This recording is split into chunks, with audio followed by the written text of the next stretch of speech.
बाबा अमरकांत जी महाराज जो इस समय पर बराबर अपने सत्संग संदेशों में लोगों के हित की बात ही बताते हैं। और हम आपको जैसे कोई सोया हुआ इंसान हो और वो भूल गया हो अपने सब चीज को, उसको जगा करके उसके जीवन का अर्थ समझाने का काम इस समय पर परम पूज्य महाराज किसी को समझाने के लिए परम पूज्य महाराज जी एक दिन सत्संग में बताए कि एक आदमी ऐसे रास्ते से जा रहा है, बगल में कुआं था जिसको नेपाली में इनार, तो वहीं बगल में थोड़ा सा चहला था, हिलो बोलते हैं, तो उसी में उसका पैर फिसल गया और जा करके कुआं में, लेकिन कुआं में एक डाल निकला हुआ था, हांगा जिसको बोलते हैं, एक डाल निकला हुआ था ऐसे। तो उस हांगा को, डाल को यानी कि वो पकड़ लिया और उसमें लटक गया। और वो कुआं था सूखा, नीचे देखता है, जब डाल को पकड़ा और जब नीचे देखा, उसका नीचे नजर पड़ा तो नीचे एक काला नाग पूरा फंड उठाए हुए ऐसे खड़ा था। और ऊपर डाल के तरफ जब देखा तो दो चूहे, एक सफेद और एक काला, दो चूहे बैठ करके उस डाल को काट रहे थे, जिस डाल को ये पकड़कर लटका हुआ। फिर जब इसका नीचे नजर पड़ा, सांप के तरफ नीचे डर गया एकदम से और इसका मुंह खुल गया। उसी डाल में एक मधुमक्खी की छाता लगी हुई थी।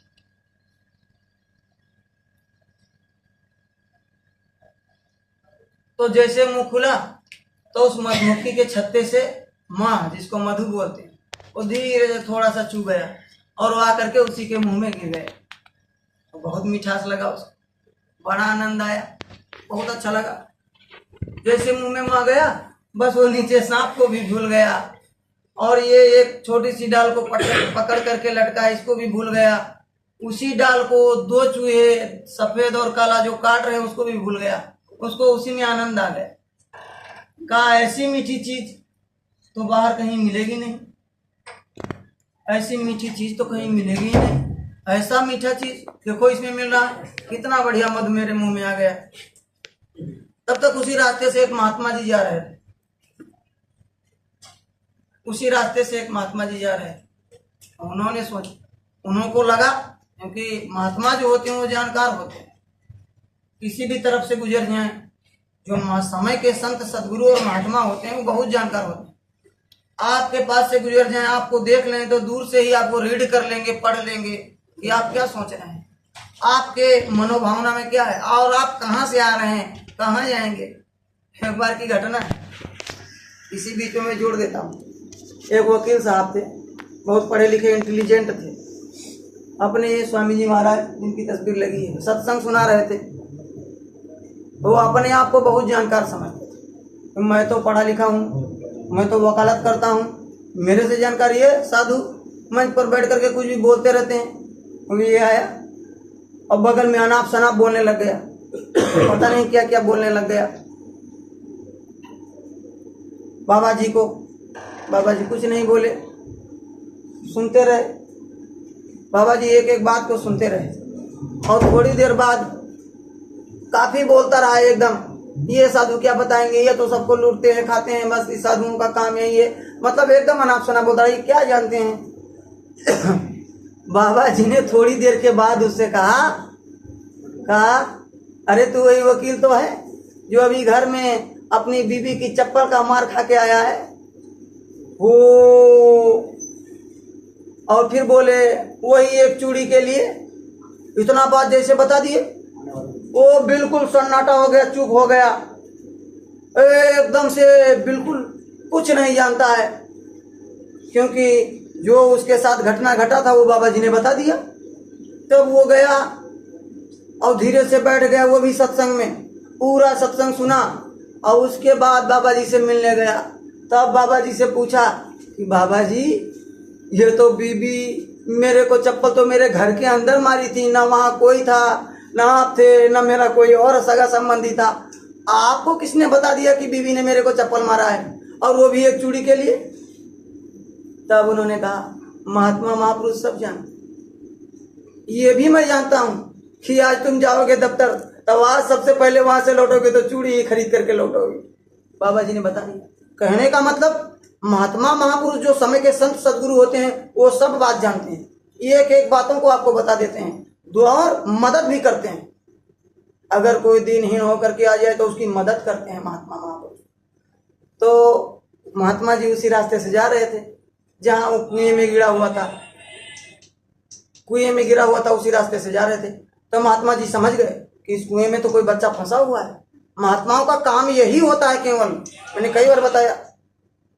कहते हैं कि वृक्ष न कबहू फल भगे, नदी न संचय नीर, और परमारथ के कारण संतन धरा शरीर। जैसे एक वृक्ष कभी अपना फल नहीं खाता है, पेड़ लगा होता है, उसमें आम लग जाए, उसमें संतरा लग जाए, कोई भी फल उसमें लग जाए, लेकिन उसको स्वयं वो फल नहीं खाता है, वो दूसरों को देता है। ऐसे ही जो नदी में पानी बहता है वो नदी स्वयं पानी को नहीं पीती है, वो दूसरों के लिए बहती है, दूसरों को मदद के लिए। ऐसे ही जो संत और महापुरुष आते हैं इस धरती पर, वो आते हैं तो वो केवल जीवों को जगाकर उनके असली काम को बताकर इस मानव जीवन को सफल करने का काम बताते हैं। उनका ये कहीं काम होता है, ये कहीं निशाना होता है कि कोई कहीं पर गिरा हो, कहीं पर फंसा हो, कहीं डूब रहा हो, कहीं परेशानियों में, तकलीफों में, मुसीबतों में वो फंसा हो, तो उसको निकालने का काम, वहां से उबारने का काम, ये ऐसे समय के संत सदगुरु महापुरुष इस काम को करते हैं। तो वो महात्मा जी उसी रास्ते से जा रहे हैं, तो वो तो समझ गए कि यहाँ कोई बंदा फंसा हुआ है, चलो इसको निकालते हैं। तो जब गए, ये देखे तो उसी में फंसा है, एक डाल पकड़े हुए लटका है, चूहे डाल को काट रहे हैं, नीचे एकदम नाग, काला नाग बिल्कुल फंड फैलाए हुए खड़ा है। ये तो गिरेगा, जैसे इसको नीचे नाग डस लेगा, कहीं इसका हाथ फिसल जाए तो, और हाथ ना भी फिसले तो इधर चूहे डाल को काट रहे हैं। कुछ समय के बाद डाल कट जाएगी, डाल टूट जाएगी, हांगा टूट जाएगा और नीचे गिर जाएगा। ये बराबर वो देख रहे थे। तब इन्होंने क्या किया, ये पगड़ी बांधे हुए थे साफा, उसको ऐसे खोला और लंबा किया और उसको ऐसे नीचे डाला और कहा कि इसको पकड़ ले बच्चा, तू इसको पकड़ ले, मैं तुझको निकालने आया हूं। तो इसका मन तो बोला, मन तो कहा कि लाओ निकाल लेते हैं, मैं फंसा हूं यहाँ और ये मुझको निकालने आए हैं, लाओ मैं इसको पकड़ के निकल जाऊं। लेकिन तब तक वो फिर नीचे देखा, वो सांप ऐसे फंड फैलाया खड़ा था, फिर डराया, फिर इसका मुंह खुला, फिर ऊपर से थोड़ा सा मधु माँ उसके मुंह के अंदर गया, एकदम आनंदित हो गया, बिल्कुल मिठास आ गया, मन में पूरा जबान ऐसे चाटने लग गया कि इतना बढ़िया माँ, अब बाहर कहाँ मिलेगा। बस उस जो गमछा नीचे फेंके थे उसको भुला गया, उसको नहीं पकड़ा, फिर उसी चक्कर में लग गया कि ये माँ बाहर मुझको नहीं मिलेगा, उसी में वो फंस गया। महात्मा महापुरुष इस दृष्टांत को सुना करके क्या समझाए, जो काला और सफेद चूहा जो डाल को काट रहे थे, तो काला चूहा है रात और सफेद चूहा है दिन। ये जो दिन रात आ रहे हैं, हमारे जो हमको जो उम्र मिला है, हमारे उम्र को धीरे धीरे काटते जा रहे हैं, हमारा उम्र धीरे धीरे खत्म होता जा रहा है।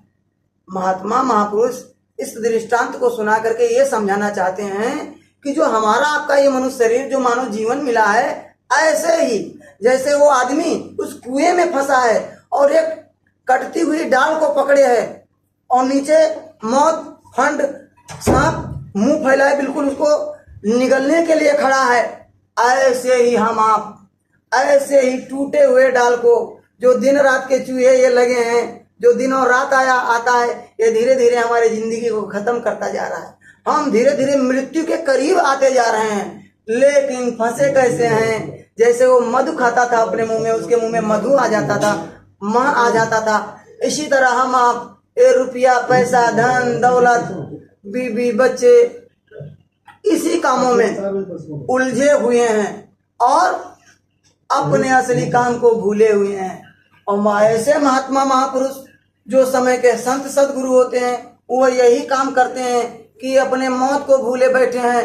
अपने इस मानव जीवन का ये क्या कर्तव्य है, ये मनुष्य शरीर हमको क्यों मिला है, इस चीज को भूले बैठे हैं। इस चीज को बताने के लिए ऐसे महात्मा महापुरुष आते हैं और इनका कोई स्वार्थ नहीं होता है, इनका अपना कोई हित नहीं है। ये केवल दूसरों के लिए आते हैं और अपने भक्तों के द्वारा भी ये यही काम करवाते हैं कि लोगों को उनके जीवन की बात बताकर उनके मानव जीवन को कैसे सफल बनाया जाए, इस चीज को बराबर वो अपने भक्तों के द्वारा और अपने द्वारा संदेश भेजते रहते हैं।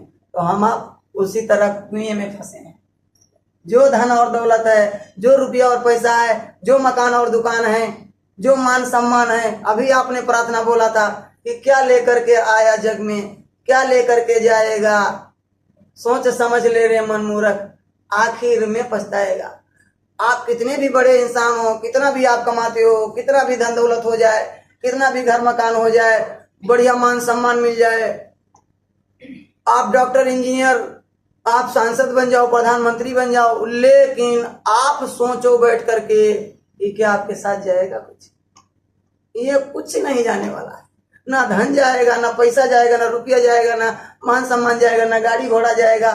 नो जो बराबर हम लाल पुर्जा बना रहे हैं, रजिस्ट्री करा रहे हैं, जिस पर अपना नाम चढ़वाते जा रहे हैं, यहाँ से यहाँ तक हमारा हो गया, वो भी नहीं जाएगा। इसलिए महात्मा महापुरुष जब आते हैं तो वो इसी बात को याद दिलाते हैं कि भाई आप इसमें फंसो मत।